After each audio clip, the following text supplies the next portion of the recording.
Imagine being transported to a different world where you gain the power to form contracts with any creature. What would you do with this power? Would you contract cute pets to cuddle with, fierce beasts to guard you, or perhaps even a group of companions for a harem adventure? Unfortunately, the gap between fiction and reality remains.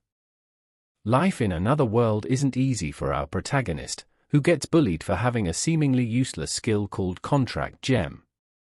This skill allows them to tame any creature, but only if the creature willingly swallows the gem to be controlled. In his previous life, the MC, Zhang Ping, was a rescue team member who died in an accident. After his death, he transmigrated to a fantasy world filled with mutated beasts and awakened. In this new life, he gained a power called contract gem. This ability consumes physical and mental energy to create a contract gem, which can be used to control a target once they voluntarily accept it. Although this should have been a powerful ability, it has a significant drawback. One day, Zhang creates a contract gem, prompting Jingyao, the girl next to him, to ask what he is doing.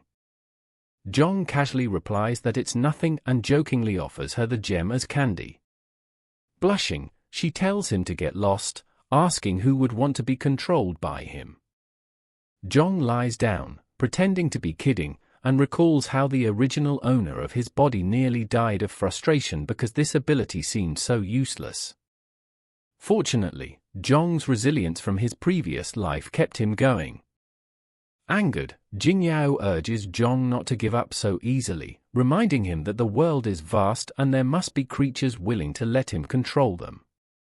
Zhang responds that it's easy for her to say and questions who else, besides himself, would be willing to accept the gem. Before Jingyao can reply, Zhang has an epiphany. He gets up and eats the gem, shocking Jingyao. A green aura emanates from his body as he swallows the gem. When the aura fades, Jingyao, worried, asks if he is all right. Zhang reassures her that he is fine. Jingyao tells him not to do that again as it was very scary and prepares to leave, mentioning that she has to report to the patrol team the next morning and that he doesn't need to wait for her. Zhang asks if she is really graduating, to which Jingyao replies that she has mastered all the theoretical knowledge and that real combat will further improve her skills. Realizing that joining the patrol team to protect their homeland has always been Jingyao's dream, Zhang understands that she finally has a chance to achieve it. Jingyao tells Zhang not to be disheartened, encouraging him that once he becomes stronger, they might work together. Zhang awkwardly laughs it off, saying he will just go to the countryside and farm, while inwardly lamenting that it would probably be hard for them to see each other again. Despite Jingyao being the original owner's childhood friend, he feels reluctant to part with her like this and has an intense desire to hug her. Suddenly, his body moves on its own, pulling Jingyao into a hug, leaving Zhang confused and Jingyao blushing in shock. As they separate awkwardly, Jingyao tells Zhang that she is leaving now. Zhang wishes her well and tells her to take care, watching her wave goodbye. After Jingyao leaves, Zhang looks at his hands, realizing his body had hugged her on its own. He wonders if he subconsciously commanded himself to do it, considering if it was just a coincidence. Determined to understand the extent of his self-control, Zhang decides to run a series of tests, commanding himself to perform actions he normally couldn't do, such as martial arts moves and attempting to take flight. Exhausted and drenched in sweat, Zhang collapses to the ground, unable to continue the tests. He concludes that he can make his body perform almost any action within the limits of normal human capability, though not beyond, such as flying or transforming into another species. He discovers that he can imitate actions based on memory, meaning theoretically, he could master various martial arts effortlessly as long as his physical abilities meet the requirements. Improving his physical fitness could thus make him significantly stronger. However, he has one more question to verify. The next morning, he wakes up with sore legs and recalls that he had ordered himself to run before sleeping. He realizes that his body might have gone running while he was asleep. Realizing that his hypothesis from yesterday was correct, Zhang is thrilled to confirm that he can execute commands even when his brain is unconscious. Finding himself in the cafeteria, he looks around, hoping no one notices him. Suddenly, he hears people shouting and greeting Luo Xiyu, calling her a goddess and lusting over her. Recognizing her name, Zhang remembers that she is the school beauty and wonders if he usually gets up this early. As he turns to see what the commotion is about, his heart stops in fear. Behind him stands a large wolf-headed monster, staring directly at him. Zhang is confused and frightened, unable to understand why no one else seems to notice the terrifying creature. The monster, addressing Zhang, comments that he doesn't look well and calls him her classmate. The monster asks Zhang if he is sick, but even though he can see its true form, he tells himself to stay calm. Reassuring the creature, he says he is fine and simply had a rough night, causing him to not sleep well. Zhang gets up from his chair, telling the supposed Luo Xiyu that he still has class later and needs to leave. The monster notices his fear and wonders if it might have been mistaken. In the hallway, Zhang questions why there are mutated beasts in the school and why no one else has noticed them, wondering if his eyes have gone bad. Peeking through a classroom door, he decides to report this to a teacher. To his horror, instead of a teacher, he sees a monster feasting on a dead student. Zhang immediately leaves the area, panicked. Outside on a bench, Zhang screams in fear, remarking that something is terribly wrong and questioning if this is hell on earth. Picking up the contract gem, he realizes that he could only see the mutated beasts after he consumed it. Hoping to return to normal, he eats another gem. To his surprise, a green aura surrounds him, and he suddenly appraises a bloodstain on the floor. After a successful appraisal, he sees an afterimage of the mutated beast that killed the student. Still frightened, Zhang questions if he has awakened an appraisal spell. Appraising himself, he reveals his attribute panel, showing that he is a level 1 summoned beast with a 3-star growth rate. The information also details his skill and its level, revealing that his contract gem skill is at level 1 and its effect is already activated. His appraisal spell is at an elementary level, allowing him to see his own values and conduct appraisals on targets. The success rate of appraisals depends on the strength gap between both parties. Realizing that the new spell appeared unexpectedly, Zhang wonders if it could be related to him eating the gem again.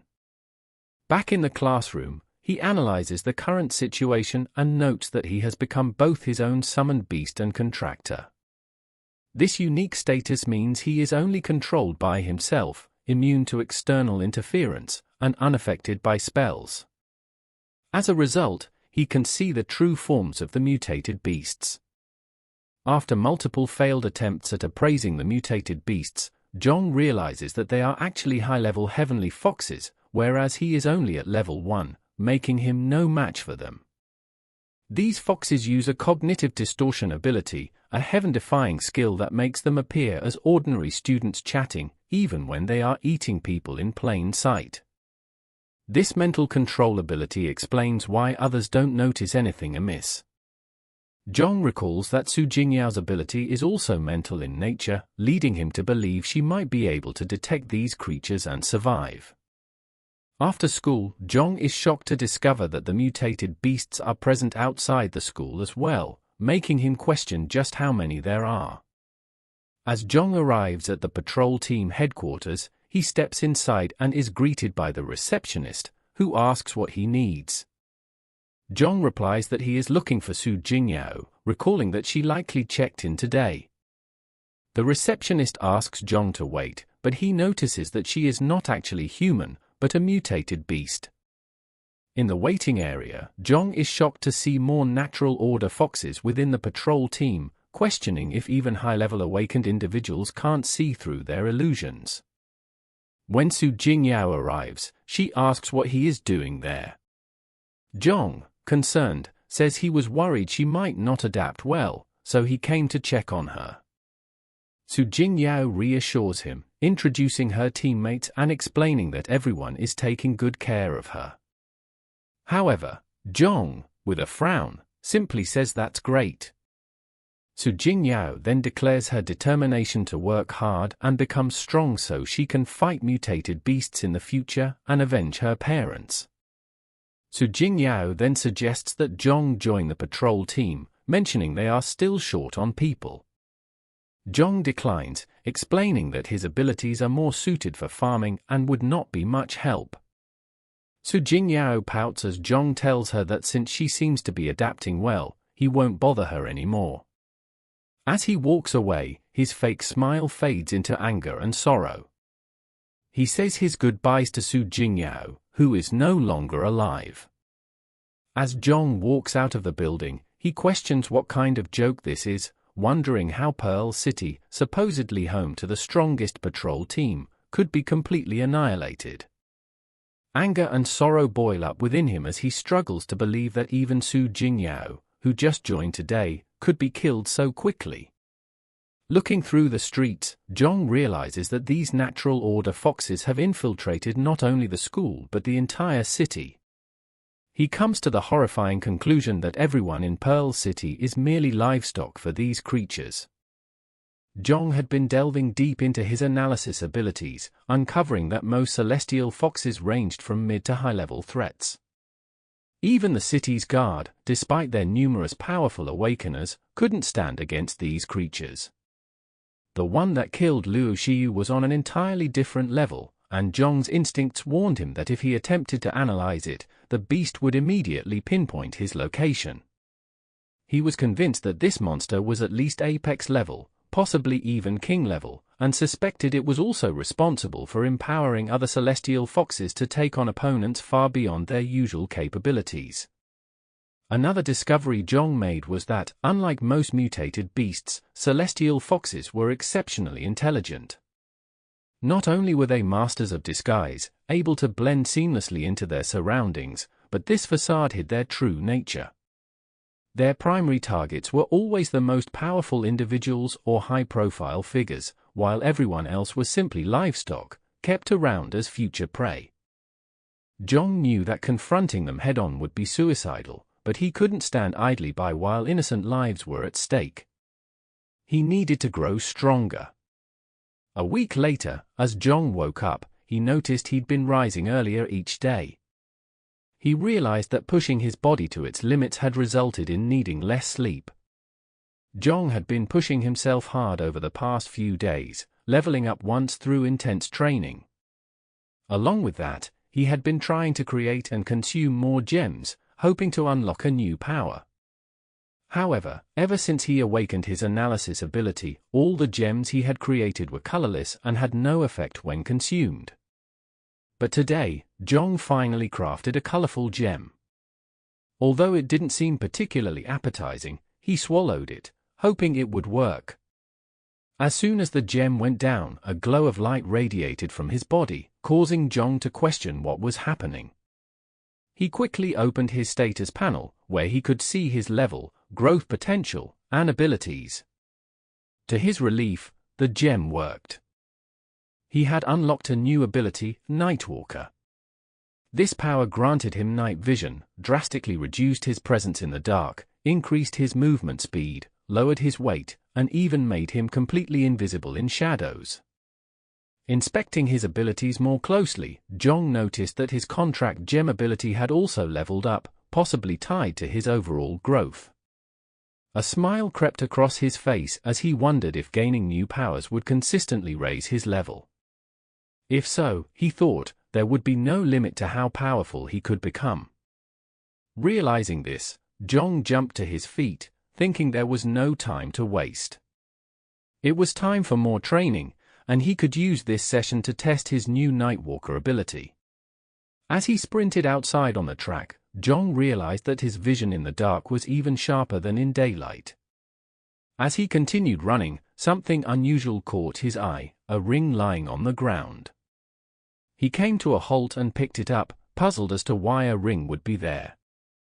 Zhang attempted to analyze the ring, failing several times before finally succeeding on his fourth try.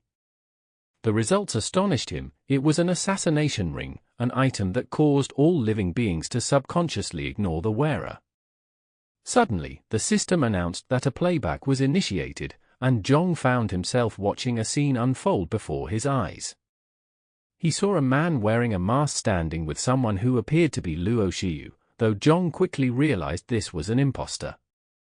Studying the masked figure closely, Zhang suspected that this man might be the owner of the ring he had just found. The masked man was clearly interacting with the Luo Xiyu imposter as though she were human, which made Zhang wonder, was this man her enemy? As the playback continued, Zhang watched in shock as the masked man launched an attack on the imposter. He couldn't fathom why anyone would target Luo Xiyu, an orphan who had never made enemies. This left only one explanation: apart from himself, there were others in Pearl City secretly fighting these monsters. Zhang's thoughts were interrupted when a monstrous figure suddenly approached the scene, calling out to see who was there. Panic surged through Zhang, and he bolted from the area. Moments later, the monster reached the spot where Zhang had found the ring. Realizing the ring was gone, the creature deduced that someone must have been there. It scanned the surroundings but found no trace of the intruder's presence, puzzled by how that could be possible. The monster surmised that whoever had been there was at least a mid-level awakener. Meanwhile, Zhang, camouflaged and hidden behind a nearby wall, pieced together the truth: the ring had been left there on purpose. He realized that returning it now would raise even more suspicion, so he decided to keep it for the time being. At 5:36 a.m., Zhang sat in his house, remarking to himself that it was still dark outside.